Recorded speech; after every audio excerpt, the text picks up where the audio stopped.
It's my life, it's now or never. I ain't gonna live forever. I just wanna live my life. It's my life. My heart is like an open highway. I think I said I did it my way. I just wanna live my life.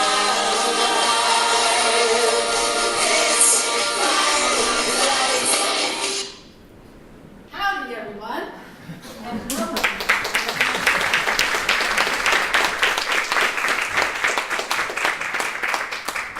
You're probably all wondering, what is this all about? Well, I'll tell you.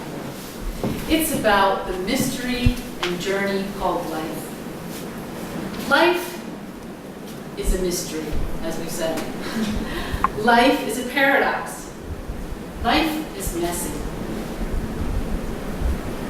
Life is a puzzle. Tonight, I'm going to strip bare my fears and put together the pieces of the puzzle. And you're all here to bear witness.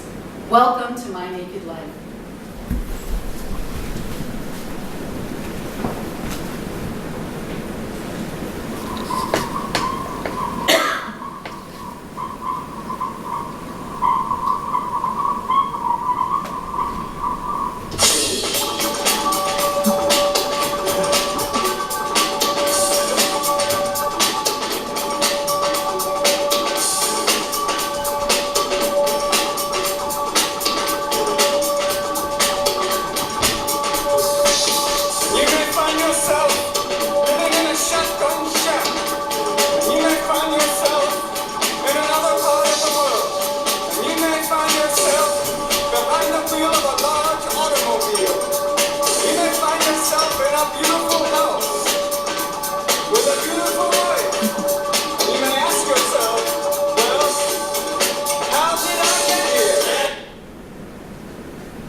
I often struggled growing up with what they, my parents, teachers, religious leaders, society in general deemed was the correct way, the only way, the right way to live life.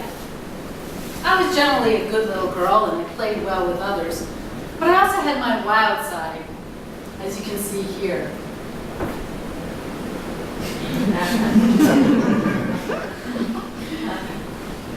I thought maybe something was wrong with me because I often got in trouble at school for either daydreaming or chatting with other students. My fourth grade teacher wrote home once a report card that said, "Her conversations during work periods have caused some sour looks from Lisa when spoken to." I have never dealt well with criticism. And indeed, at home, I often heard such negative things as Dummkopf and Klutz. I also got yelled at for not properly executing chores.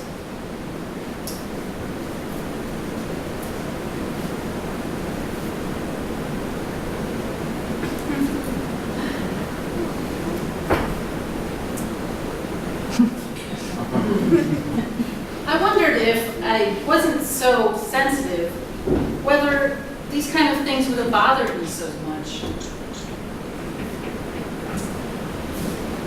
Nobody likes criticism, least of all me.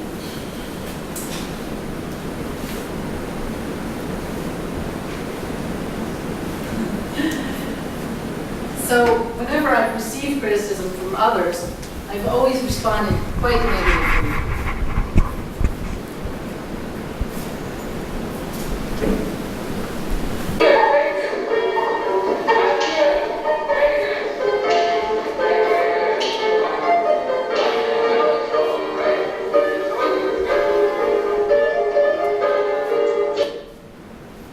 When I was 5 years old, I dreamed of being a ballerina and wearing a pale pink tutu. My mom took me to a popular dance school to sign up. I I got a chance to peek into a classroom and saw little girls lined up at the bar doing their little ballet moves. My mother said I started screaming, "I want to go home now!" All I remembered was feeling incredibly inadequate, as they already knew the dance moves and had the outfits. What if I had been placed with them instead of with a beginner group who were just beginners like me? The thought was just unbearable, and so I quit before I started. Oh my God, what am I doing up here?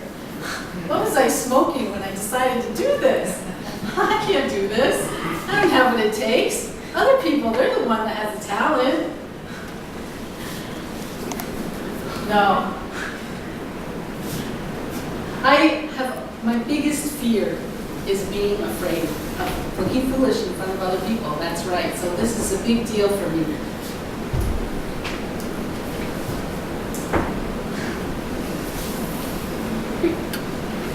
But when somebody told me that about doing a one-woman show, even though I've never had a master's in fine arts, or I've only been in a couple of minuscule plays, and definitely never done a one-woman show before, I thought, this might be interesting. And I thought, what would it be if I took the risk in trying it? I might fall on my face. I might make people who know really what they're doing go, ah, what a loser. But maybe it might all turn out okay. Growing up, when I often boasted or acted out, I often heard at home, "Who do you think you are, prima donna?" Or alternatively, "Who do you think you are, the Queen of Sheba?" I really wondered who she was, so I ended up doing a book report on her in school. But really, this message to me seemed to be saying, you know, it's not good to draw attention to yourself. It's not appropriate, it's unseemly. I suppose it was meant well to prevent me from some disappointment out in the big bad world. But the underlying message seemed to be that I wasn't really special, that I would never be able to be a true performer or an exceptional person.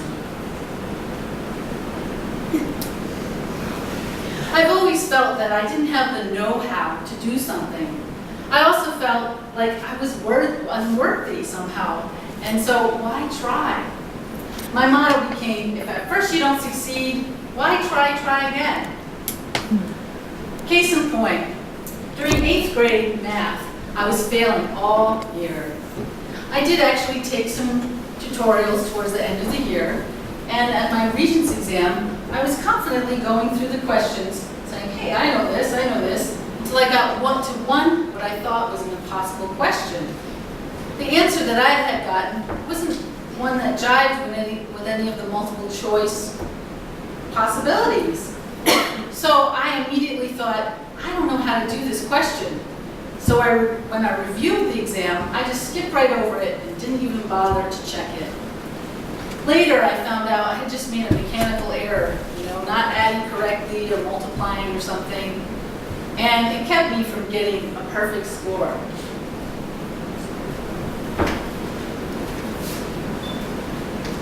Not that perfectionism is me anyway. Whenever I try to be the consummate professional, it backfires on me. For example, the time I was trying to impress my therapist employers with the perfect voicemail message, telling them all about my new life coaching skills. I recorded the message over and over again, just until it was just right, and then I sent it off.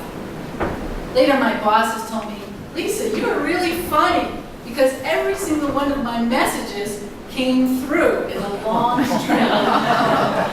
I was mortified. But I did learn that sometimes you can try too hard, and in the process, you might end up being unintentionally amusing. I really love this expression. Hard work often pays off after time, but laziness always pays off right now. I totally agree with that. as I believe that procrastination is one of my greatest vices. Or is it a device? One time I read about the shadow self, and I was really blown away. The whole idea is that those characteristics that you most despise and fear about yourself are actually your greatest strengths. If only we knew how to utilize them instead of abuse them. So I'm a real procrastination connoisseur. Let me tell you, when I was working on the script, I spent more time playing endless games of Spider Solitaire, taking hour-long naps, chatting with friends on Facebook and Gmail. Well, at least I didn't leave my apartment. But I found that sitting at a desk and trying to focus was really not conducive to getting the creativity juices flowing. And it only made me take a shower or went out for a walk or was riding around doing errands. All of a sudden, this myriad of ideas would come to my head. And I was like, oh crap, where's my pen and paper and my recorder? Luckily, when I got back to my desk, I was able to remember the important details and write them down. Commitment, or shall I say resistance to commitment, is also a big issue in my life. I wonder, what if I commit to something? I put all my time and energy into it, and I just end up failing. Or if I decide, after putting all this time and effort into it, that I don't want to do this, wouldn't I have a wasted life? My other issue was feeling trapped. Oh my gosh, I can only do this one thing. And feeling there's no way out because I am very poor at saying no.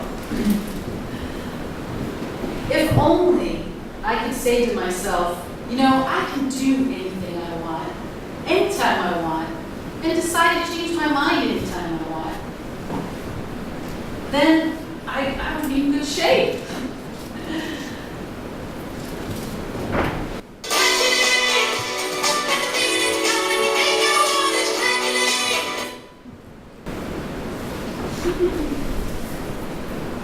I used to get depressed a lot. I felt stuck for years. I didn't really have anything to complain about. Always had a roof over my head, got to go to college, even got to study 3 times abroad. Wow. Got married, etc. But I never really felt that my life was, I always thought it was more half full than half empty instead of half full. And I never felt like I could truly be grateful or be truly happy. I never felt like I could go out into the world and risk it because what if something tragic happened to me? Would I be able to handle it? When tragedy did finally strike and all the shock, I was actually kind of relieved. I didn't have to stay up late at nights anymore worrying if something might happen to me or my loved ones. It had already occurred. And at least it was something that I could react to, not just some phantom fear. And I managed to learn how deep I had strength and a lot of good valuable life lessons as well.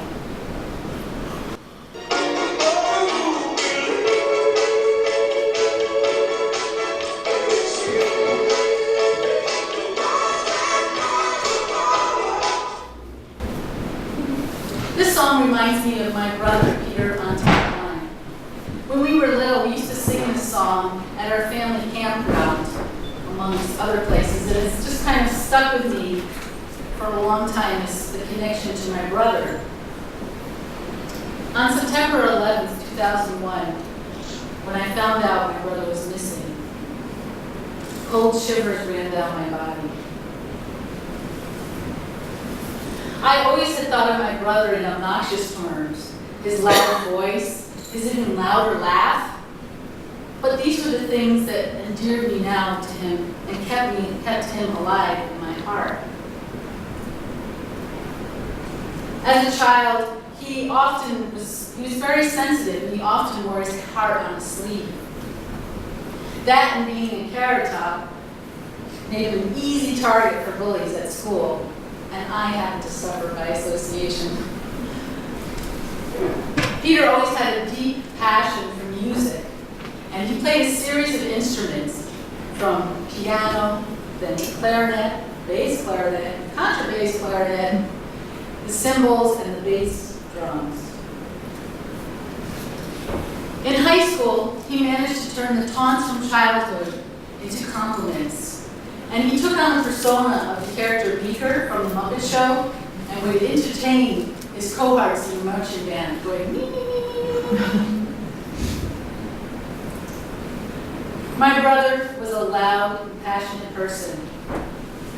He was a computer and science geek, a loving and caring brother, and later husband. It wasn't until after his death that I realized how many valuable lessons he had taught me. To include everyone, to laugh loud and often, to be yourself no matter how uncool it seemed, and oh yeah, to live life like there's no tomorrow. He certainly did.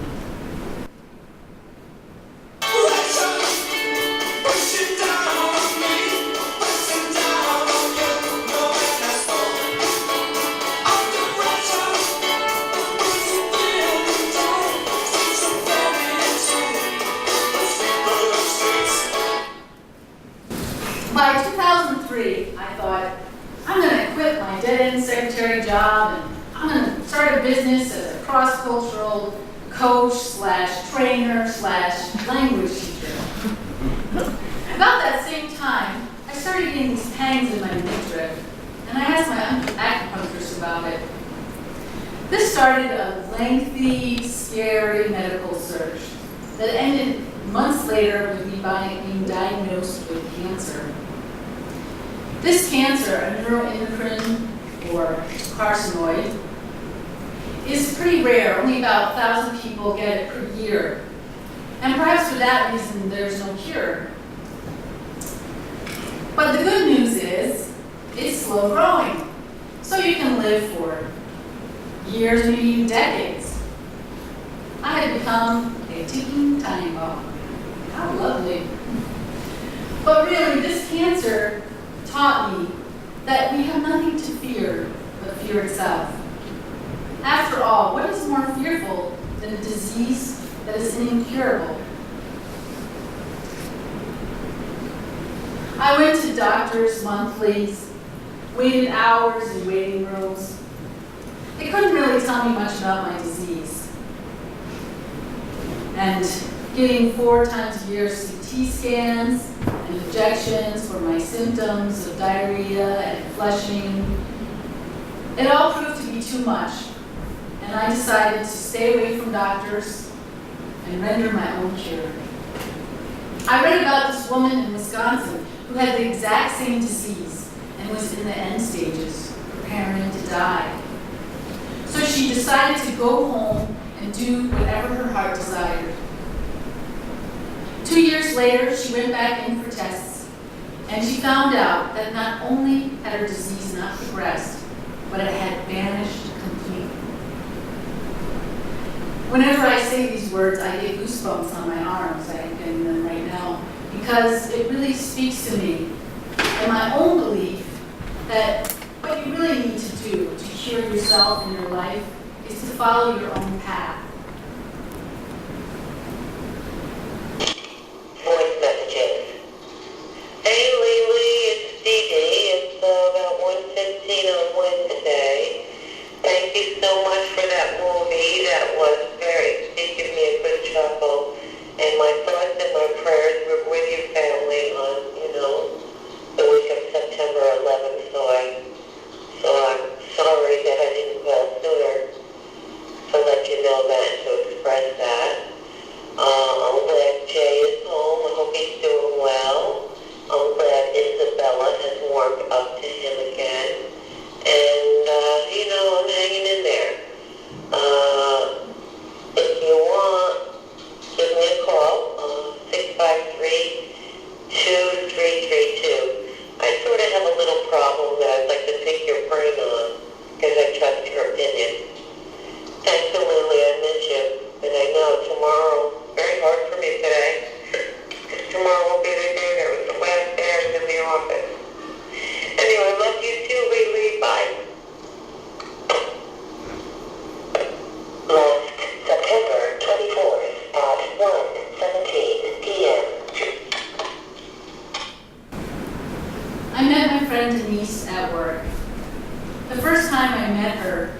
I was in awe of her long, flowing blonde hair and her spunky attitude. Life seemed to flow through her. Although she was petite, you could hear her coming down the hallway, miles away, her heels clicking on the tile. We slowly got to know each other and connected over stories about our new living arrangements and our romantic life. We both were divorced. We both had a wicked, almost naughty sense of humor. And I found I could discuss anything with her, even sexual experiences. She had a heart of gold, and she remembered everyone's names and the names of their loved ones. And she frequently interrupted our conversation to say hi to somebody, which would both annoy me and endear her to me. She also was very ferocious and fiercely guarded her rights. No one can do to you what you don't allow them to, was one of her patented expressions. She never was in very good health, having only one kidney. One day, Denise told me in alarm that she was peeing blood the color of red wine. Her doctor told her it's only a urinary tract infection. So she waited a week before going to the ER. A week later, she was diagnosed with lung cancer. Denise never returned to work.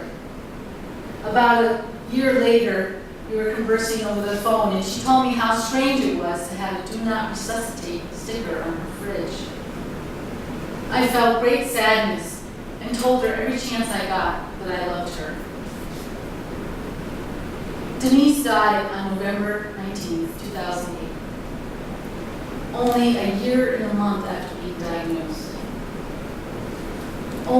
She was only 46, only 5 years older than me. But her personality is larger than life, and it lives inside me. I know she's smiling at me now, and she's giving me her support.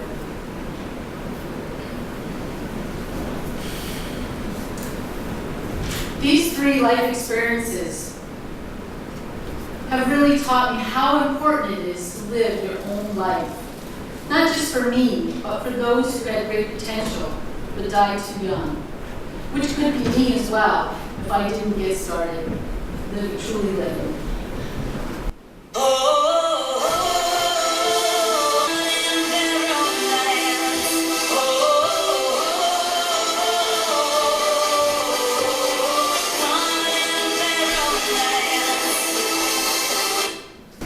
We all want to feel that we're truly okay, even special, and that someone out there on this lonely planet, at least one person, can validate that specialness in us.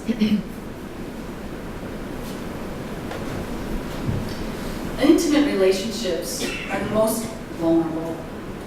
You're only connecting with one person, but you're doing so completely. And you never know if the trust that you're giving this person will be eternally valid. Someday, they might break that trust for whatever reason, and then your heart will be broken, never to be truly mended. I've had my own share of heartbreak. My first love, followed by some small-time affairs. Oh, and then my 14-year marriage, followed rapidly by a 4.5-year relationship with someone from a much different culture. My baggage, my emotional baggage, is building. The other thing is, when I'm in a relationship, I want to get as close to that person as possible. I want to feel the intimacy, the connection. I just want to hold on, and I give my heart away too quickly. And then I end up wanting it back. I'm wanting my space, my individuality, my independence. I wonder if there's some way for me to honor my wants and needs without hurting other people's feelings.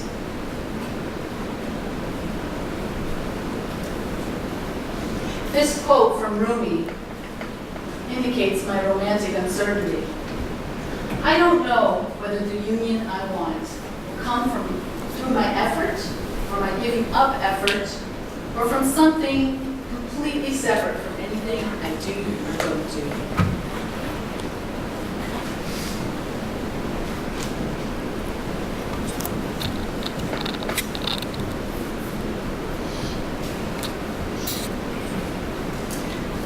These issues might make you think that, boy, what a bad series of bad occurrences. It's a real bummer to her, huh? But for me, I actually am grateful for these life experiences, for the things that they have brought me. And a parable that my youngest sister brought attention to actually made me feel a lot better when anything troublesome came up. I then could stop feeling worried and fearful and start wondering, what is this making room for in my life? And I hope that it was something exciting and fun.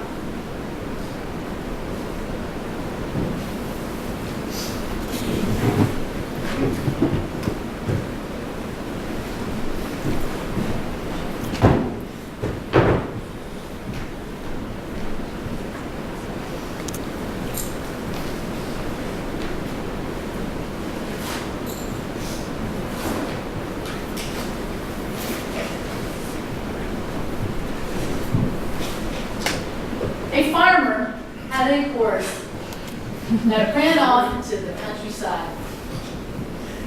All the villagers gave their condolences, saying, "Oh, what a disaster." But his father said, "How do you know that this isn't good fortune?" Months went by, and the horse returned with another horse of excellent stock. All the villagers said, "What great fortune." But his father said, "How do we know that this is not a disaster?" Years passed, and the family grew rich in fine horses. One day, the son was riding the horse and fell off and broke his hip. All the villagers said, "What bad fortune?" But his father said, "How do we know that this isn't good fortune?" A year went by, and barbarians came and conscripted all the able-bodied men. Since the son was not able-bodied, he could not go. Therefore, what we think of as good fortune can be bad, and vice versa. How do we know which is which? How indeed? We all have good and bad fortune in our lives. I think the most important thing is how we allow it, how we deal with it. Are we going to allow it to shape us? Or are we going to shape ourselves by taking the lessons learned and become a gain strength and become more positive beings? We are more resilient than we realize, and very creative. How is this manifested in my life? Stay tuned.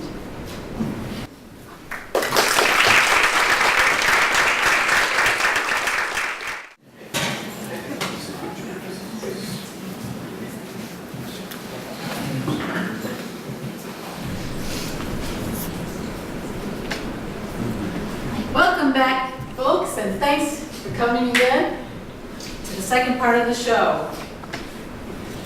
Now that you know where I've been on my journey, I'd like to tell you where I'm going, flowing. Recently, I decided to focus on pursuing my creativity. I even gave up my day job. Don't try this at home, folks. And started doing any activity that I thought was awesome, cool, fun. Oh yeah, I found out my middle name is fun.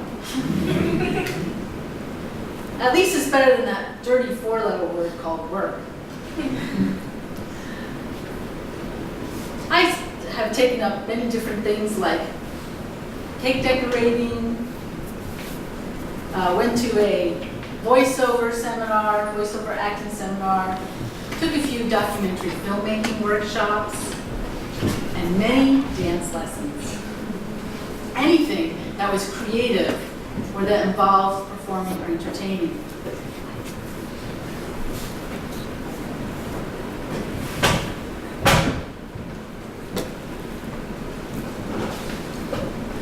I also started volunteering with senior services. I wanted to provide charity work, but I also needed the company. So I started visiting my 90-year young neighbor, Mrs. Omega Parker. She is an organist and a music lover. So every week, I would bring my violin and play for her. She would tell me, "You've been practicing, girl."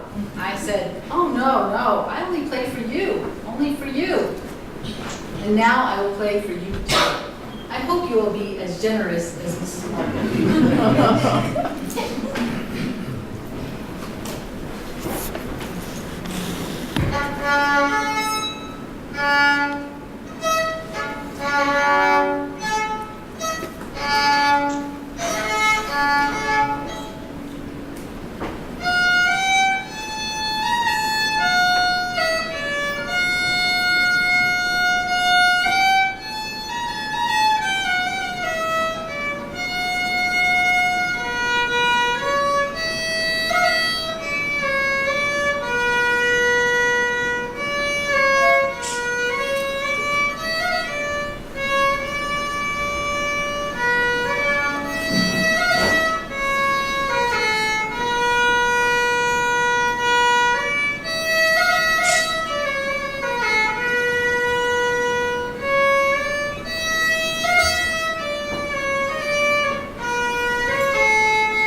Dance is the soul laughing. I thought I got this from the movie My Life in Ruins, but upon reviewing the movie, all I remember seeing, all I could hear is, "Now we dance." I like both expressions because dance is a true passion of mine. And I'm truly grateful that after many years of not participating, I have returned to dance. Despite my early ballet trauma, I did finally take up dance, ballet in college. Also a little modern dance and some contact improvisation. When I was at my first job, my first real job, I answered an ad from Arthur Murray looking for ballroom dance instructors. For a week, I learned ballroom dance, smooth and Latin dances, including the then popular lambada. But then I fell asleep on my way to my day job and got in a car accident. So I decided it was not safe for me to continue ballroom dance instruction.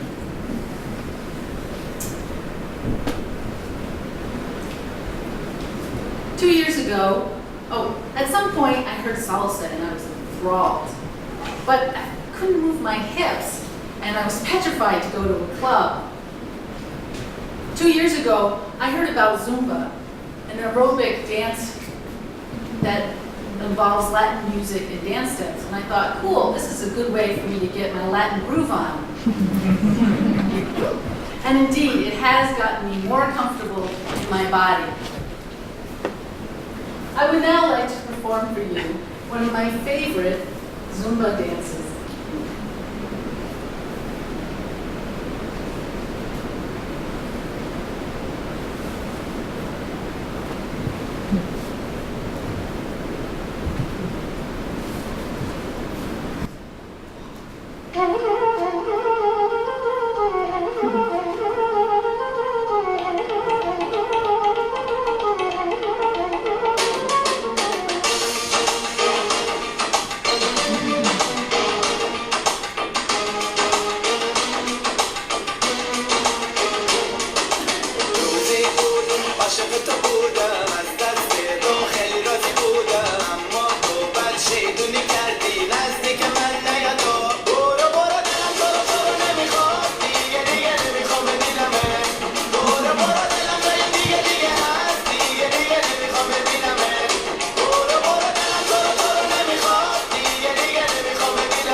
Return to ballroom dance.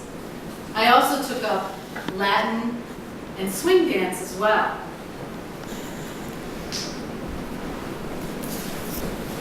And have felt comfortable enough, now going to dance socials. Dancing with a partner makes you look at things such as trust, faith, and patience. I should say trust there.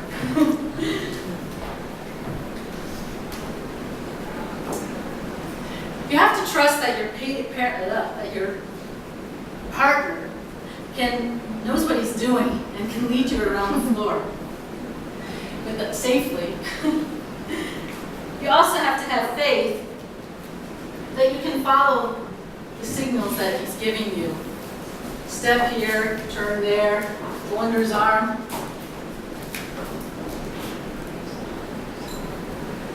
If you do this and you allow for patience to go with the flow, you can possibly have something of beauty and poetry. I would like to show you 3 of my favorite dances now, with the help of my friend Eric.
Yo sentí, más de penas que cubre el corazón. La cadena que intenté esta vez, por verte viviré. Viviré, por tenerte a distante, nada más. Que ya no entiendo un segundo sin tu voz, brillando en mi camino. Tu cariño es una promesa, tu cariño. Tu cariño es una promesa,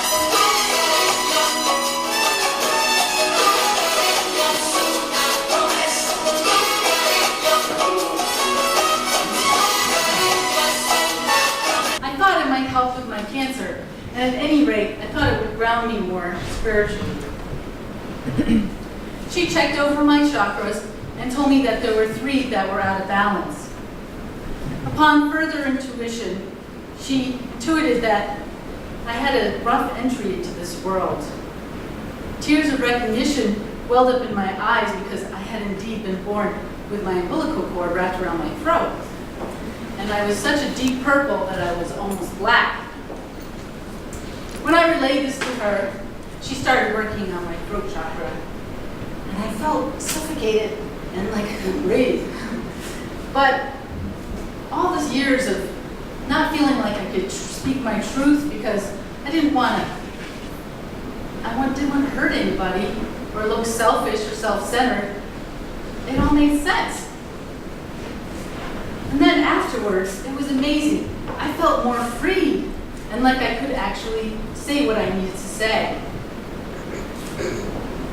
I wonder if maybe this is more of a gradual process, but when I think of the fact that I'm here tonight, I'm thinking maybe it actually was a very successful treatment.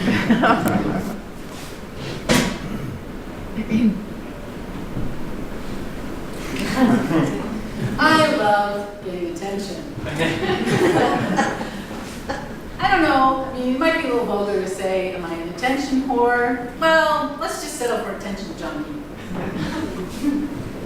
I want people to go, wow, look at her, and look at me with admiration, surround me with that. But also, there's another flip side. With that comes a great vulnerability and a great risk for failure. And it does go against my great fear of looking foolish in front of other people. It's like being naked on stage or being stand-up comedian.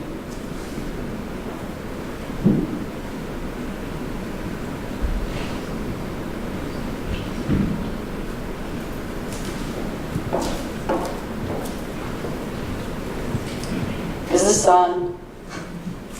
Oh, there's my light. Okay. How's everyone doing tonight? Are you having fun? Woo! All right. I want to tell you about some of my pet peeves or things that I really wonder about. What about, like, high-tech gadgets, right? That Bluetooth invention, for example. What is with that? People walking around with little things stuck in their ear. You think someone's talking to you, and then you realize, oh yeah, they're talking to somebody else on the phone. Oh, it makes you look stupid, right? But one thing that I thought was really cool is it makes talking to yourself a lot more acceptable, I sit there, pretend I have one, it's like, oh yeah, what am I gonna have for lunch? Oh, look at that cute guy. Oh, okay, and everyone thinks that you're talking to someone on the phone, so I like that. So, who hasn't seen American Idol, right? Everyone has seen it at one point, right? Do you guys remember that guy who sang that song, Pants on the Ground? Yeah? Pants on the ground, pants on the ground. Looking like a fool with your pants on the ground. Get them up! Get your pants off the ground. Man, I totally agree with this guy. What is up with these people showing their underwear? Their complete underwear! I mean, I really think that this is the gateway to to exhibitionists. Yeah, like this guy, you know? I mean, pretty soon they're comfortable with showing their underwear. Pretty soon they're gonna say, why don't I just show my bare ass, you know? And seriously folks, I do not want to be around to see that, you know? I think maybe they should pass a law before that happens. I don't know. Another kind of thing I wonder about is what is the obsession with people when they tell stories that they have to tell you, that they, you know, when it took place, you know? I think it's great, people telling stories. I think everyone should tell their stories, but, you know, somebody starts talking to me and they say, yeah, I went with my boyfriend last week to the movies. Yeah, on Thursday. Wait a minute. No, was it Thursday? Or was it Wednesday? No, I think on Wednesday I had a doctor's appointment, so I think it must be Thursday. Okay, you know what? At that point, I'm off in my own little storyland because I don't really give a shit about, you know, when it happened. I just want to know the details, the gory details, man. Who are you with? What did you do? You know? So, but I really noticed that. I mean, what is that obsession? I don't get it. Another thing I've noticed is, I swear, 99% of the time that I see a flag, it's at half-mast. What is up with that? I mean, I get that we're honoring people who have, you know, given their lives for a country, and that's a cool thing, yeah. But, I mean, if it's every day, man, we're in a seriously scary place here, you know? So I think really it's the guy who's responsible for raising these flags. He's a lazy kind of guy, you know? And he's like looking for excuses to keep it at half-mast, you know? So one day he'll come in and be like, geez, you know, my uncle just died, and he was really into politics. And his colleagues will be like, man, that's a bummer. Okay, yeah, you're right. We'll keep the flag half-mast for the guy, you know. So next day, he's been out late with a buddy. The night before, he's got a hangover. He's like, geez, you know, I'm still not feeling it. Maybe I can get away with another excuse here. So he goes, hey everybody, on my way to work, I saw some roadkill, and it looked like a bald eagle. And that's our nation's bird, man. Dude, we need to respect that. So he gets away with that too. Then the next day, he's still not feeling it. And he's like, gee, what can I do now? So he sees a bug on the floor and he goes, oh, that bug, he's dead. I think he was working for the CIA. I really think this happens, man. So last year I went to San Francisco for the first time, and I was really excited because everyone that's ever been there has always told me, this is the greatest city in the world. But what they didn't tell me was the strange crossing like signal, like noises, you know, for the blind, you know, to indicate when to cross the street. They had these really unusual sounds, and I was trying to figure out what it reminded me of. Was it a woodpecker knocking on wood? Or was it a jackhammer pounding on the street? Or was it the bionic woman running? Thank you, Bob and Ray. Thank you very much. I once read about, I'm not used to having a mic anymore. I love that mic. I once read a story about fiasco in terms of Italian bottom making. The Latin for flasco comes from flask, so you can see maybe some kind of relation there. Well, in the story, the way it goes is, if there's a flaw in the bottle when they make it, instead of becoming something extraordinary, it'll be used for something like olive oil or whatever. It's kind of like a lot better than what we think of fiasco nowadays, right? That something's a total disaster. At least this way, there's some use for it. It's not not like total failure. And so it's great to know that we can learn something from our experiences, from our failures, and not believe that we are a total failure ourselves.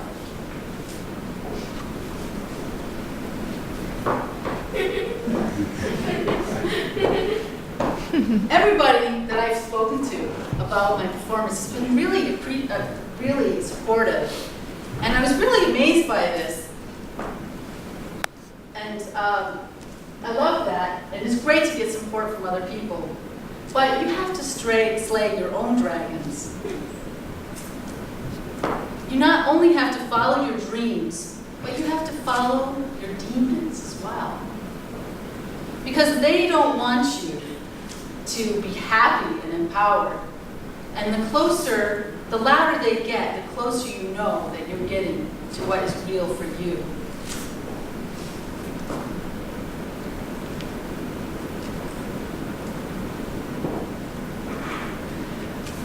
I believe my life purpose to amass as many fun and exciting experiences as possible and to share them with other people, the lessons and skills that I've learned.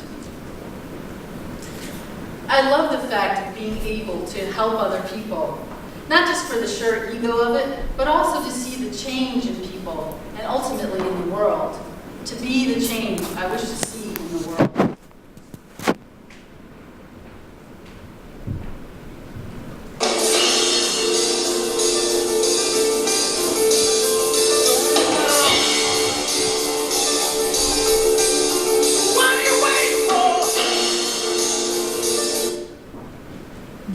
My final words to you tonight are own it. Act as if you know what you're doing. Breathe. Consider other people's thoughts and feelings, but do not consider them of greater worth than your own. Don't overthink things, just jump in and start with the bell. Don't worry about making mistakes. Believe in yourself.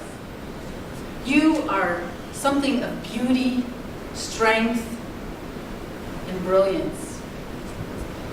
Accept yourself. Believe in your warts, in your fault lines, in your laziness, in your procrastination powers. All of this serves a purpose in life.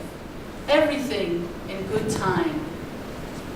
Enjoy where you're at and know that everything will unfold in its own juicy, sweet nectar. Do it now.